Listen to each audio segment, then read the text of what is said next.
అప్పగించడానికి ముద్దు పెట్టుకున్నాడు. దేవుని బిడ్డలారా, ప్రభు అన్నాడు, అప్పగించడానికి కాదయ్యా నా కుమారుని ముద్దు పెట్టుకోవడం, ఆయనను స్తుతించడానికి. ఇదిగో పాపాత్మురాలైన స్త్రీ పాదాల దగ్గర పడి ఇదిగో ఏం చేసిందో మీ అందరికీ తెలుసు. కన్నీళ్లు కార్చి, కాలు కడిగి, తల వెంట్రుకలతో తుడిచి ఆయన పాదాలను ముద్దు పెట్టుకుంది. దేవునికి మహిమ కలుగునుగాక. నీవు నన్ను విస్తారముగా ప్రేమించావు కాబట్టి నీ విస్తారమైన పాపములు క్షమింపబడి ఉన్నవి, నువ్వు తిరిగి ఇంటికి వెళ్ళుము. దేవునికి మహిమ కలుగునుగాక. కానీ ఇస్కరియోతు ఎక్కడికి వెళ్ళాడు చెప్పండి?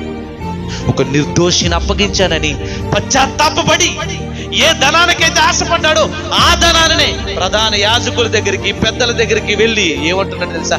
నేను నిర్దోషిని అప్పగించానయ్యా, ఈ ధనము నాకు వద్దని అక్కడ పారవేసి వెళ్ళి ఏం చేశాడో తెలుసా? ఊరి పెట్టుకొని చచ్చిపోయాడు.